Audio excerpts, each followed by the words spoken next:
अहिले ठ्याक्कै बोलिरहेको छु होइन बाँसकोट गाउँपालिका वडा नम्बर 2 तल्ना सुवाराबाट होइन हाम्रो लेकबाट एकदम चाहिँ वास्तवमा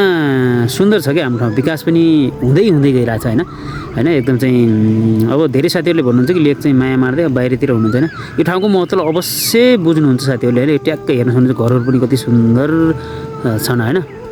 अनि घना जङ्गल छ होइन ठ्याक्कैसँगले बोलाउँदा माथि सुवाराको भूभाग पनि यहाँबाट देख्न सकिन्छ हेर्नुहोस् माथि सुवाराको भूभाग पनि देख्नुहुन्छ यता साउनी पानीतिर ठुलो जङ्गल छ क्या फेरि यो हेर्न सक्नुहुन्छ यो ठुलो जङ्गल थियो होइन अहिले झन् ठुलो भइसक्यो मान्छेहरू बस्नै छोड्यो होइन यो माथि सुवारा पनि कति सुन्दर देखिन्छ गाउँ होइन यो तल्ना सुवाराको पनि एकदम आकर्षक ठाउँ चाहिँ यहाँ चाहिँ छ होइन यो हाम्रो घर हो यो सट्टसँगले हेर्नु पर्दा हाम्रो घर होइन टिन हालेर सकियो होइन टक्कसँगले रोड पनि कति दामी तरिकाले गइरहेको छ हेर्न सक्नुहुनेछ अनि त्यहाँदेखि यो घरहरू पनि टिनले छाएका छानाले छाएका तल्लो सुवाराको बस्ती एकदम चाहिँ सुन्दर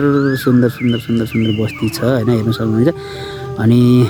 एकदम चाहिँ रमणीय ठाउँ छ वास्तवमा यो ठाउँको महत्त्वलाई चाहिँ बुझ्नु होला साथीहरूले होइन यो ठाउँ चाहिँ अवश्य एक दिन चाहिँ बाहिर गएका मान्छेहरू यहाँ आएर केही न केही गर्न सक्नुहुनेछ होइन टक्कसँगले हेर्न सक्नुहुनेछ देश तथा विदेशमा हेर्नुभएको छ भने यो चाहिँ तल्ना सुवाराको ठाउँ हो